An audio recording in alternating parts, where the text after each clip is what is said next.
Hey everybody, this is my 04 G35 coupe, automatic transmission. Installing Z1 single exit catback exhaust, including the Y pipe, if people don't know what catback means. Just going to give you some tips on fitment. There's a lot of fitment issues with this exhaust, people taking it to muffler shops to get it fixed, and you really don't need all of that done. Nobody's actually showing the correct way of doing things with this. So I'm going to kind of show you what I learned along the way and hope it helps you out. Alright, so here's what I recommend you get tool-wise.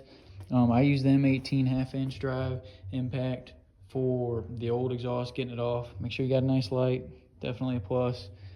As many extensions as you can get to, some swivels for your half-inch drive or 3/8 drive socket wrench, and get you a nice metric set. You're going to need 19 millimeter for the bung on the exhaust. You're going to need 12, 14, and 16 for the bolts and nuts. 12 is going to be for your hangers.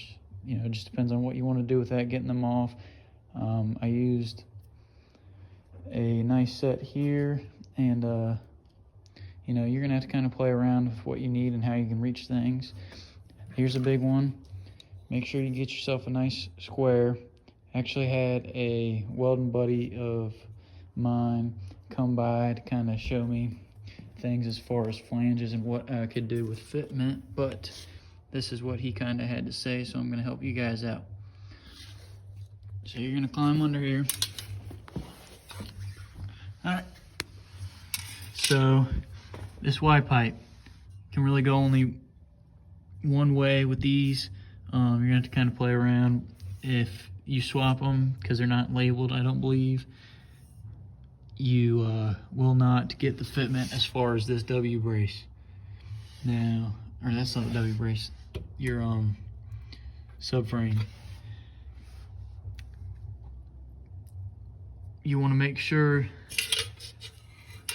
that these flanges line up good as far as this to this. Maybe draw a line on the center of the nut there, kind of get you a baseline. Same on that side. You're gonna come down here, and this is important when you're installing this. Take a look at this flange, okay? It doesn't look like it, but it is not 90 degrees to the next flange. There's very, very slight kickback. You can't really see it with it all up and put together, but this flange is not flat 90 to this other one, which is going to affect your fitment down here when you tighten them up fully.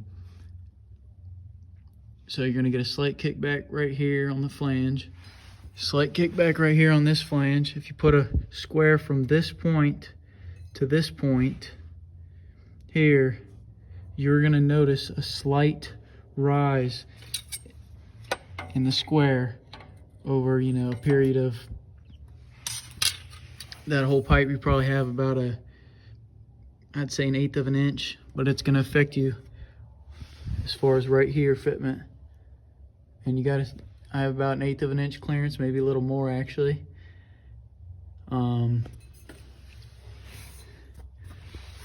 Same thing with this. These flanges meeting, depending on which way you twist this extension pipe, this coupling, you are going to get either a very small angle upwards off of this flange or downwards. Downwards, it is going to mess you up. You're going to hit this subframe. Upwards, you're good. You might have to play with it a little bit. You can kind of do a Z as far as upwards on this one, downwards on this one. You got to play with it, especially with this. Okay, just for record, Z1 label down as far as the best flange fitment for me is, at least. So I believe that takes this side up a little.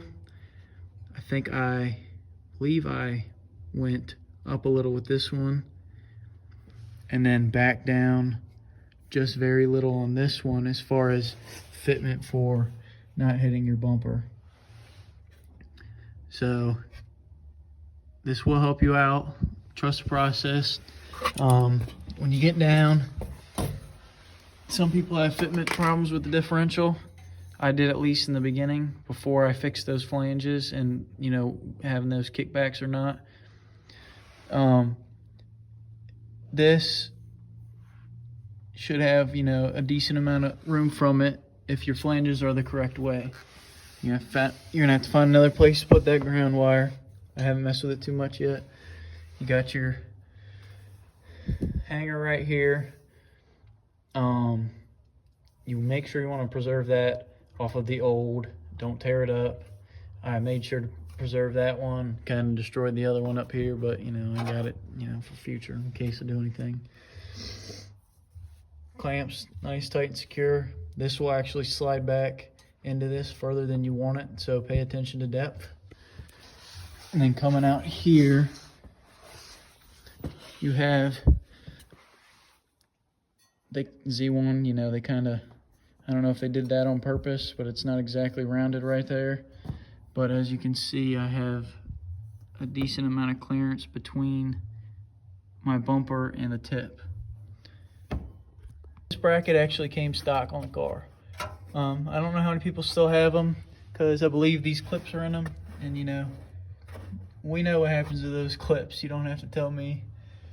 I'd go ahead and order them off Z1. They're like 90 cents a bag or something like that, maybe a little more. I don't quite remember. But anyways, that bracket was on there.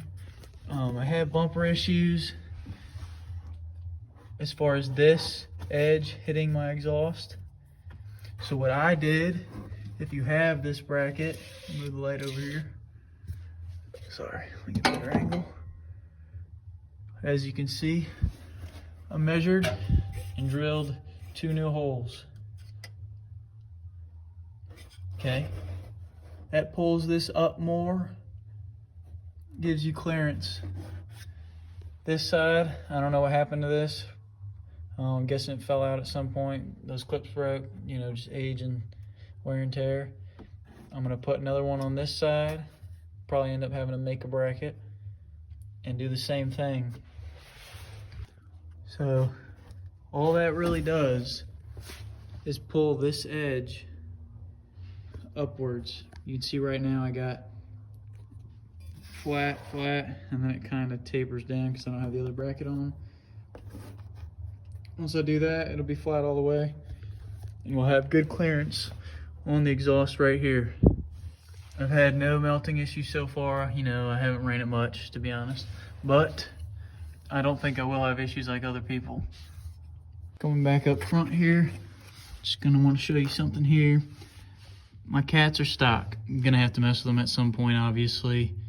I used the stock heads right here, the studs, and I did not resurface the inside. I'd probably recommend taking a light wire brush to it and just kind of hitting this flange when you take the stock exhaust off. I have very small leaks right here. These gaskets, these flange gaskets that they give you aren't exactly good for matching up with the stock cat, so I'd recommend maybe looking at other options before install. You know, these are things I'm looking back on. So as you can see, I got some good clearance there. Not many people can get that. You have to be willing to play with it. This took, you know, this was an all-day ordeal. I wanted to make sure it was done right, not hitting anything, gonna rub a hole in the new exhaust. You know, we don't pay $750 on sale right now or $900 just to have issues. You want to make sure you do it right. Now, I don't know why Z1 hasn't fixed this problem. They could easily, you know, put a slight bend in one of these flanges, even a little bit extra to give you more clearance. It should not be this tight. 90% of people that I've watched before I got this exhaust had major issues with it, that they had to go to a muffler shop because it was rattling, this, that, and the other. I believe with my clearance, I think I have, you know, close to a 1/4 inch clearance there. It's kind of hard to tell, but I don't think I'm gonna have any issues. So, you know, hoping for the best. I had no issues with clearing this over here. I had to play around a lot with these, kind of find the right depth. I might even still have to slide this out a bit further to avoid, it kind of rolling up the back here, but I didn't want to go too far. That'll be an adjustment later on if I'm noticing a lot of condensation, heat hitting this and kind of affecting it. So overall, love the sound. Can't wait to get her on the road more. Went and jacked her up for this video. Here are my points. Up front, you have the frame up front, and then you have this on your left rear side. You have this jacking point. Jack the car up from there. I'd recommend 4 jack stands, get her up high enough. And yeah, that's about it. Back in the car here, I'm gonna give you guys a, just startup sound clip. I'm not gonna rev it, I'm not gonna do too much. I'm in a closed-in garage, so it's gonna be a little louder than normal. So here we go for you. I